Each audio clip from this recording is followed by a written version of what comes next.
Quelque part dans un royaume lointain, un roi et une reine avaient 3 filles.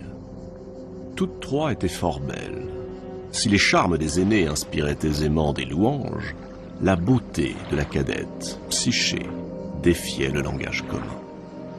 Même les dieux, lorsqu'ils la croisaient, ne pouvaient s'empêcher de la comparer à la plus sublime des déesses, Aphrodite.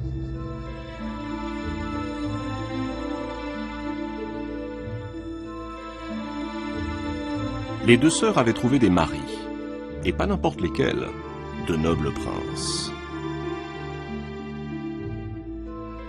Curieusement, Psyché, elle, restait célibataire. On venait l'admirer, on la contemplait, mais jamais personne n'osait lui demander sa main. Il se murmurait que ses soupirants étaient effrayés par sa beauté plus qu'humaine.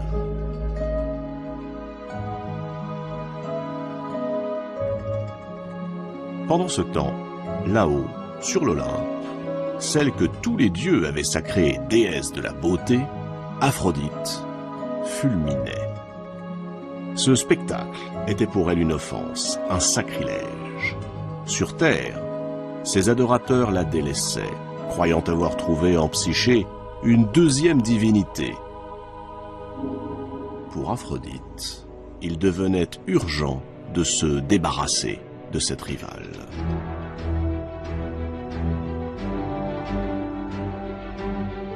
D'un claquement de doigts, Aphrodite convoque Eros, le dieu de l'amour. Eros est un dieu de petite naissance. Il n'appartient pas, comme Aphrodite, Apollon ou Athéna, aux 12 grands dieux de l'Olympe.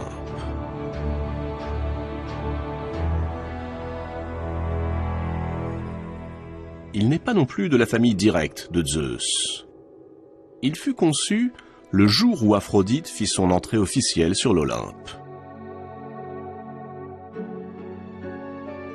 Ce jour-là, un grand banquet fut donné.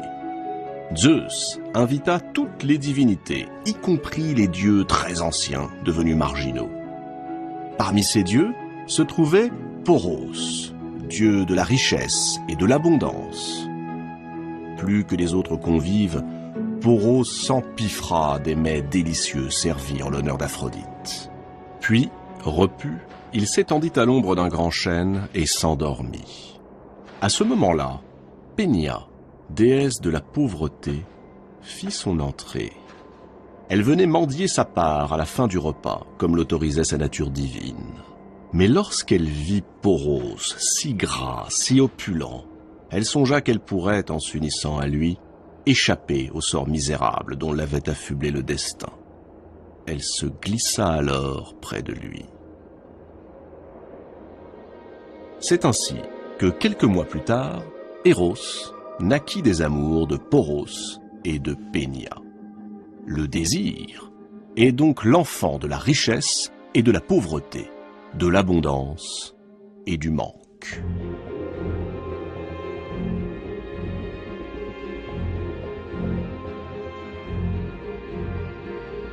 Aphrodite a fait d'Eros le messager de l'amour. Aphrodite inspire la passion amoureuse. Eros, au service de la déesse, est chargé de former les couples. Une flèche en or pour embraser les cœurs, une flèche en plomb pour rendre ses victimes à jamais insensibles à l'amour. Ce matin-là, Aphrodite ordonne à Eros d'inspirer à Psyché un amour désespérant, fou, démesuré, mais pour le plus méprisable, pour le plus laid des mortels qui soit. Un monstre, précise-t-elle, un être hideux. Eros obéit. Il part, armé de son arc et de ses flèches. Lorsqu'il arrive près de Psyché, elle dort. Eros s'arrête net, ébloui. Jamais il n'a vu un être d'une telle beauté. Psyché est parfaite. Il comprend mieux la jalousie d'Aphrodite. dans son émotion, il trébuche, il tombe, et il se blesse avec l'une de ses flèches, celle en or. Et voici Eros, fou amoureux de sa proie. Il remonte sur l'Olympe, où il tourne en rond. Il s'étiole, se consume, tout en se gardant bien de révéler à Aphrodite le mal dont il souffre. Elle en deviendrait folle de rage.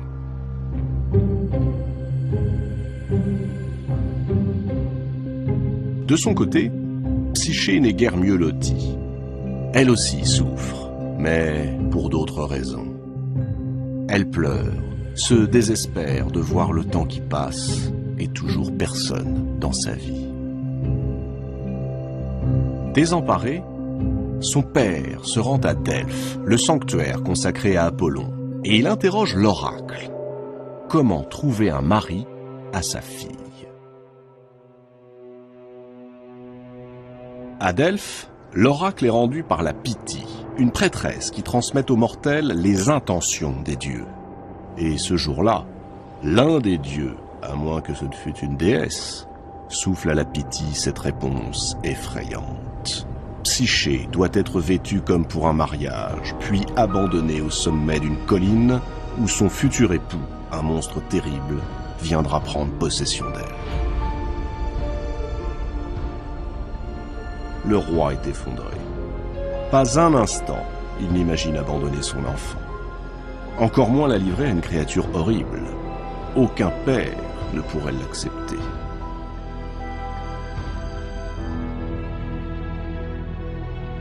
Pourtant, convaincu qu'il doit obéir aux ordres des dieux, il conduit la jeune fille, parée comme pour une noce, mais accompagnée d'un cortège funèbre, jusqu'au sommet d'une colline. Après un dernier baiser, le père et la mère, éplorés, se retirent dans leur palais. Voici Psyché abandonnée. Soudain, elle sent un souffle. Elle est soulevée de terre. Elle s'élève lentement dans les airs, traverse les nuages, puis elle est déposée délicatement au creux d'une vallée, sur un tapis de verdure. Elle est à peine remise de ses émotions qu'une autre surprise l'attend.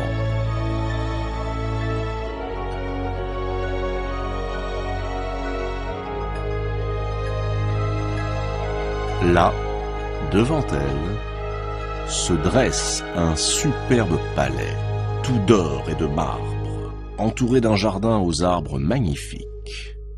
Le lieu est désert, mais les portes, ornées de pierres précieuses, s'ouvrent d'elles-mêmes, tandis que des voix inconnues, douces, accueillantes, l'invitent à visiter sa nouvelle demeure.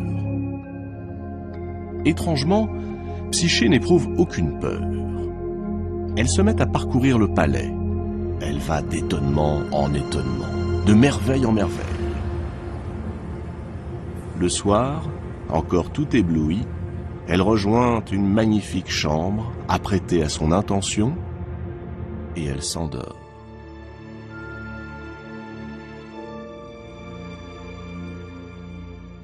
Tout à coup, au milieu de la nuit, elle sent une présence.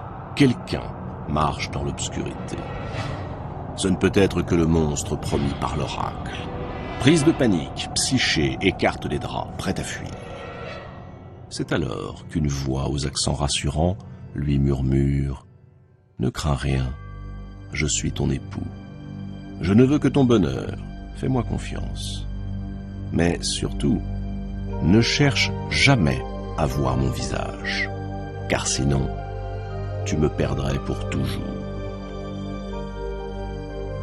Psyché, surprise, émue, promet de respecter cet étrange pacte. Ce monstre, qui aurait dû la terroriser, la rassure. La silhouette se glisse dans son lit, la prend doucement dans ses bras, la couvre de baisers. Bouleversée, Psyché s'abandonne.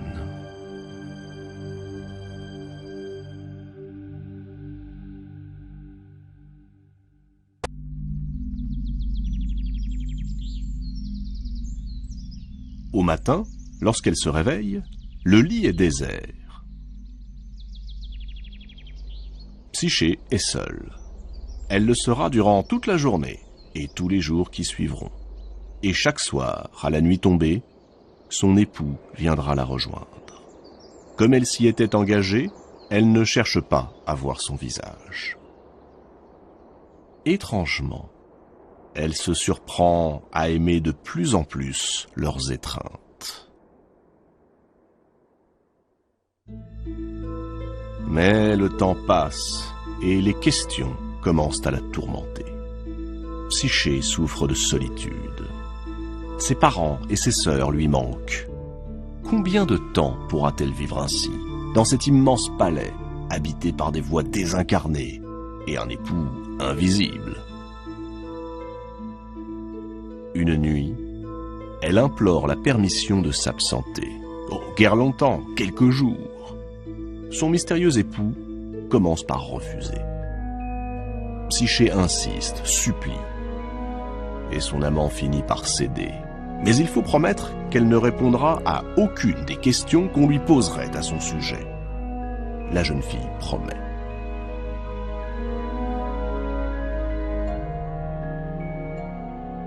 Et la voilà d'un souffle ramenée sur la colline où elle avait été exposée. Et de là, elle n'a aucun mal à retourner chez elle. En voyant réapparaître leur fille, qu'ils croyaient perdue à jamais, les parents de Psyché sont fous de joie. On fête son retour, on s'émerveille de la savoir saine et sauve. Ses sœurs aussi semblent ravies. Mais à partir du moment où elle leur décrit le palais magique, les innombrables présents dont son amant la comble, la jalousie l'emporte. À coups de questions perfides, les deux sœurs parviennent à faire avouer à Psyché la vérité. Non, elle n'a jamais vu le visage de son époux. Alors, elle s'en donne à cœur joie. Il doit s'agir d'un être de cauchemar puisqu'il refuse de se montrer. Elles décrivent à Psyché un horrible serpent dont la gueule s'ouvre comme un gouffre immense. Nul doute qu'un soir, il la dévorera. Psyché est tellement impressionnée par tout ce qu'elle entend que le doute, peu à peu, prend possession d'elle. Elle veut savoir.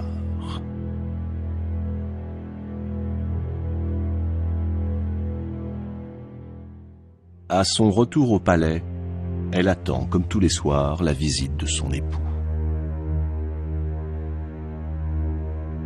Le voilà. Il vient s'allonger près d'elle. Leur étreinte consommée, il s'endort.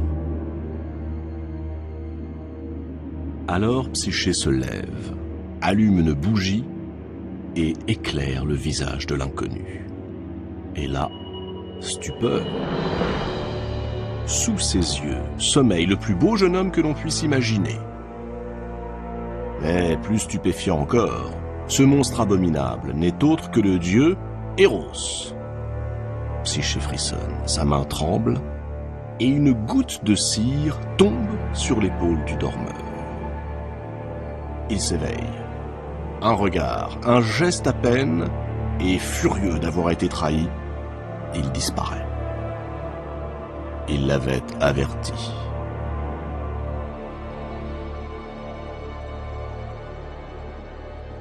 Psyché bondit hors de la chambre, arpente les couloirs, fouille chaque pièce, scrute le moindre recoin. Même les voix si bienveillantes à son égard se sont tues. Les ténèbres se sont emparées du palais. Lorsque le jour se lève, Psyché, désespérée, s'en va au hasard.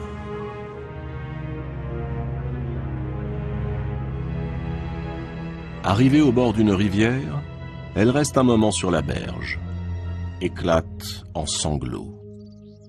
Elle n'a pas perdu un homme, elle a perdu l'amour. C'est le pire châtiment qui soit.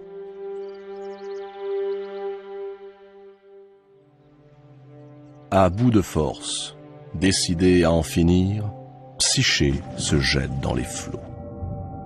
Mais à peine a-t-elle plongé que la rivière, compatissante, la rejette et la dépose sur la berge. Devant elle apparaît soudain une étrange créature, mi-homme, mi-bouc. C'est le dieu Pan, le dieu des bergers et des pâturages.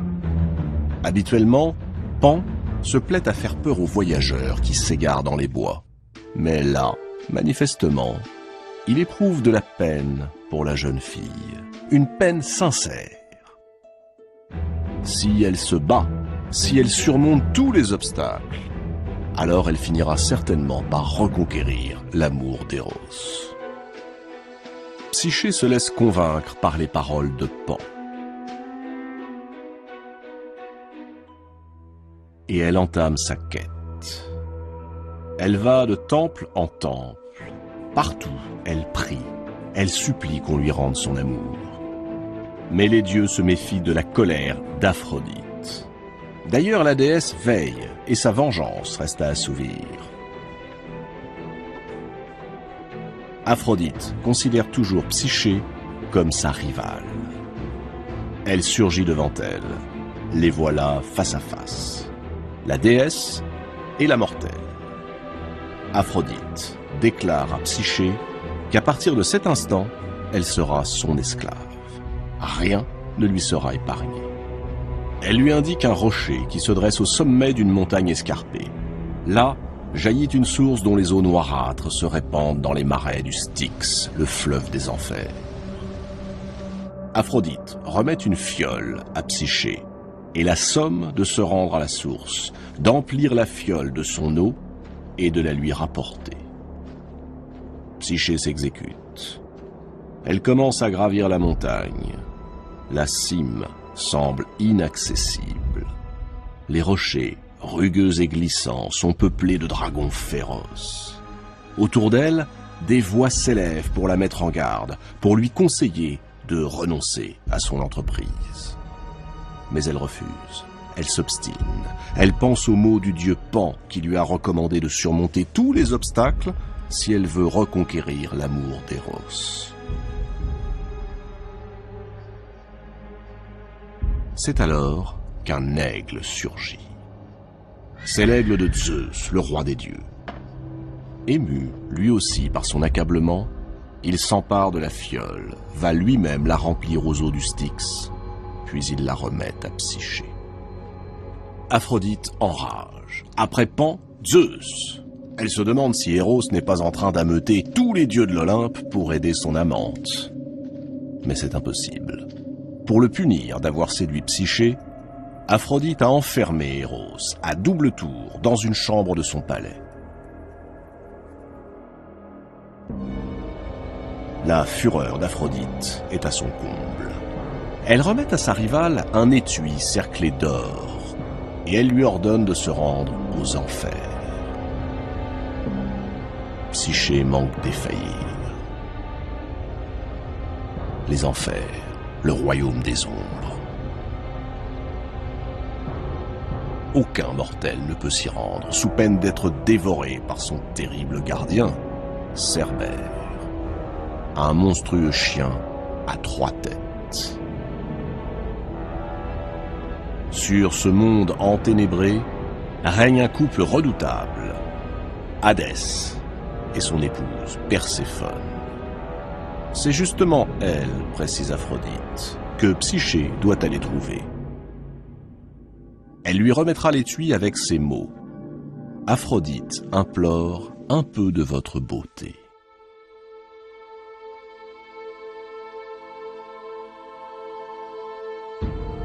Psyché, terrorisée, est persuadée de ne pouvoir y parvenir. Elle décide de se libérer des tourments qu'Aphrodite lui impose. Elle va mettre fin à ses jours. Elle monte alors au sommet d'une tour. Elle est prête à se jeter dans le vide.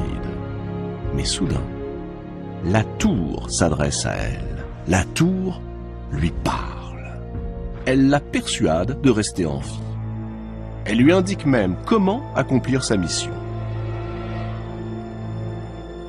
À Cerbère elle offrira un gâteau trempé dans du vin drogué.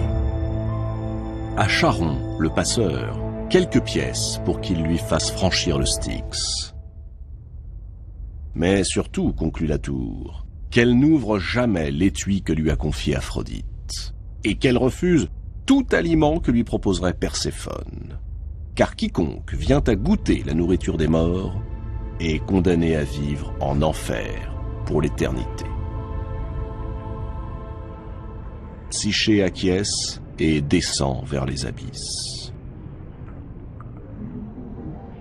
Comme prévu, elle paye son dû à Charon, et elle piège Cerbère. La voie est libre. Bientôt, une immense salle se tient devant elle. Installée sur son trône, aux côtés d'Hadès, Perséphone lui fait signe d'avancer. Psyché obéit. Elle lui délivre le message d'Aphrodite. Contre toute attente, au lieu de châtier l'intruse, la reine des ténèbres est flattée. Ainsi, la plus magnifique de toutes les divinités considère qu'elle, Perséphone, est plus belle encore. D'un geste, elle souffle dans l'étui que lui tend Psyché, y déposant ainsi une parcelle de sa beauté.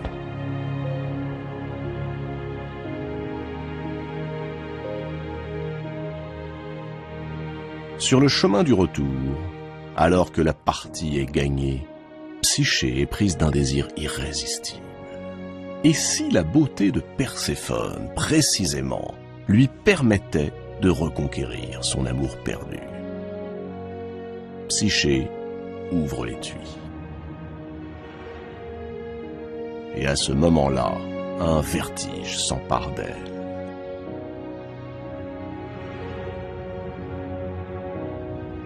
Elle tombe dans un profond sommeil, un sommeil sans fin. Psyché est morte.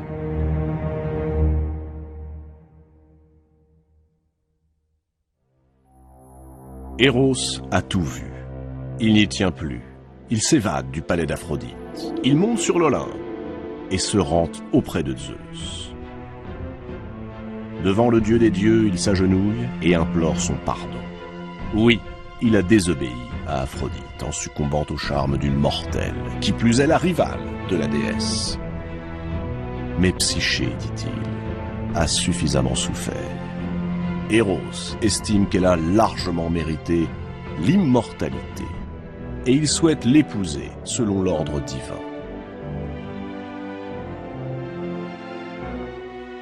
Eros plaide sa cause avec tant d'habileté que Zeus se laisse fléchir. Il accorde son pardon et promet d'accueillir Psyché parmi les immortels, sur l'Olympe. Eros retrouve alors sa bien-aimée. Il se penche lentement sur elle, dépose un baiser sur ses lèvres. Psyché se réveille.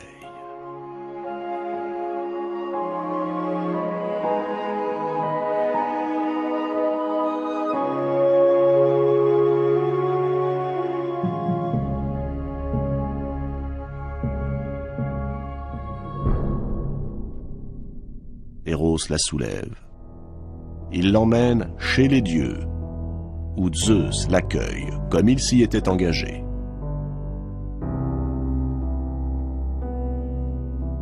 Aphrodite aussi est présente. Elle a compris que son combat est vain, qu'il lui sera impossible de séparer les deux amants. Face à cette puissance infinie, Aphrodite rend les armes. Alors, en présence de toutes les divinités, Psyché est invitée à consommer le nectar de l'immortalité, l'ambroisie. Depuis ce jour, on dit que l'âme qui erre sur terre à la recherche de l'amour idéal ne trouvera de réconciliation avec le corps que dans l'au-delà, tout comme Psyché ne retrouva Eros qu'après sa mort, sur l'Olympe, où elle siège désormais parmi les dieux.